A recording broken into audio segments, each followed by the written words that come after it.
everyone, it's Jennifer, and I am just here with my final reflections on the Snap Challenge. It took a little bit of time just to think about the overall experience. I made myself some notes. So I'm going to do it roses, buds, and thorns style because that's what we use here as a model whenever we do a reflection after service project. So my roses. Definitely the overall experience itself. I'm definitely all about learning through living, and this really was an eye-opening experience for me, just about some of the realities that those who are on Snap have to deal with. I really didn't have like too big of a problem with the overall challenge. As you guys saw in my last video, I had a lot of food left over. The $35 was more than enough for me. I ate well. I had healthy things to eat, but I also had access to transportation, and I went to several different stores to do my shopping. You know, I live in very close proximity to where I work, so it was easy for me to run home for lunch or to go home for dinner and then come back to work. So I don't know if my experience really was a true experience. You know, I live alone, I live by myself, I don't have any kids. So, you know, would my experience have been greatly different if I had to take 2 kids grocery shopping with me? Of course, it would have been very different. Or if I had to, you know, take a bus to get to the grocery store, my experience would have been very different. So, but overall, it was a very eye-opening experience. It got me thinking about a lot of things that either I haven't thought about in a while or have never thought about. I think the other really good thing about the Snap Challenge was it really started some great dialogue.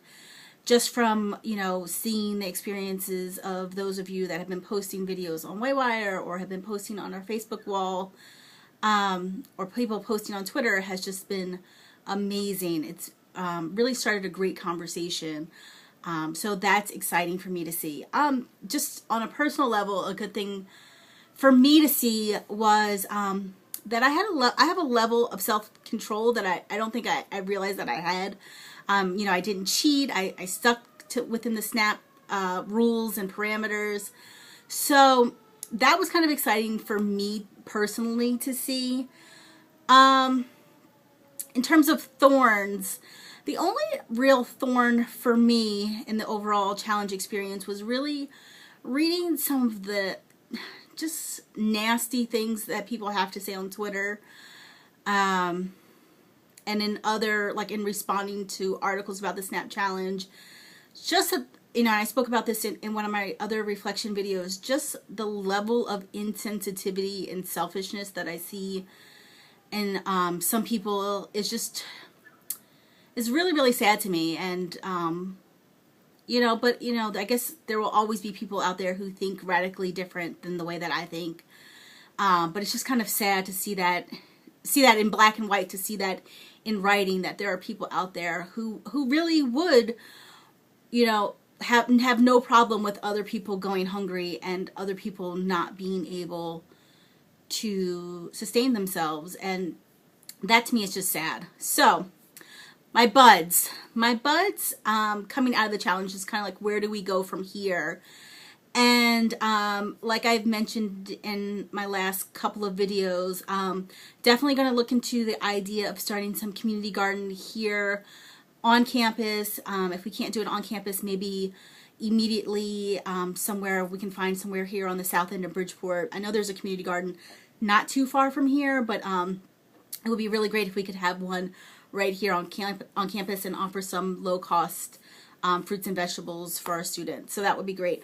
My other bud is, like I said in my very last video, I'm going to be teaching a class with some other women here in the community at the Women's Literacy Tutoring Center here in Bridgeport, just offering those ladies some ideas on, you know, low-cost meal preparation and planning and whatnot. So that's going to be very exciting. My last reflection, and I kind of didn't even want to like really talk too much about this because but this is a reflection, so I need to be honest. When this all started with Cory Booker on Twitter, so he issued the challenge to his Twitter follower, and she accepted. And he says, well, we'll need rules, and we'll need a referee. So I chime in and say, well, we're doing this here at University of Bridgeport. I can send you our rules, and if you need a referee, I would be more than willing to do it. And so Cory Booker says, hey, send me your information so I can be in touch. Never heard from him. Then a few days after that, again, he sends me a message on Twitter, send me your information so we can reach out. Sent it to him again. Never heard from him. And I'm just going to say, Cory Booker inspires me more than anyone probably ever. Definitely he's like my mentor in my head. And, whenever we do any sort of icebreaker and the question is who inspires you the most, mine's always Cory Booker. Who's that person, living or dead, that you would love to have dinner with? Mine is always Cory Booker. Definitely, if I'm not really feeling it, I watch Street Fight and I'm instantly pumped up and fired up and ready to go. I watch his response to my Wired Challenge question probably every other day, and just get that little extra push that I need to keep going. When I heard his story about moving into, brick towers, it was really at a point when I needed to redevelop my own personal sense of purpose, and that's what motivated me to go ahead and do that Vista year in low-income public housing community.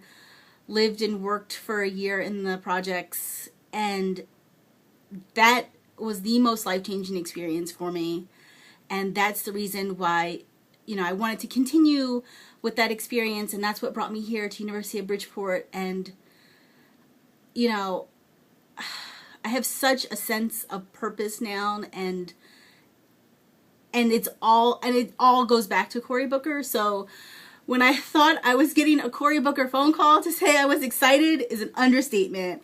And I realized that he's busy and he's running a city and he's doing Today Show interviews and he's on Piers Morgan and, calling the community service coordinator at some random university in Connecticut is not even on his to-do list or doesn't even begin to scratch his priority list. But to say I got excited is an understatement. So to never have gotten my Cory Booker phone call was a little bit of a disappointment. I'm very excited about all of the attention that he brought to Snap and through the Snap Challenge.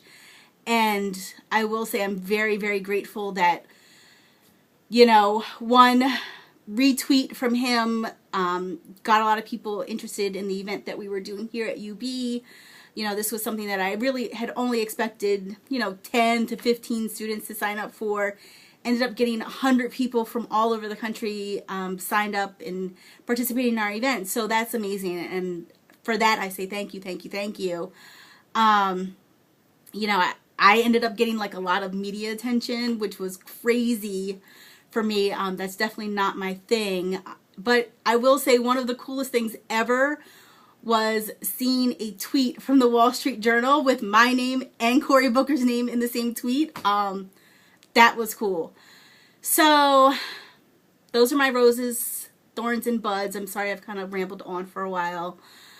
But again, thank you to all of you that have shared this experience with me. I really have appreciated it. And I've appreciated all of you, and I've appreciated all of your voices, whether I've agreed with them or haven't agreed with them. So thank you, and thank you for listening. Bye.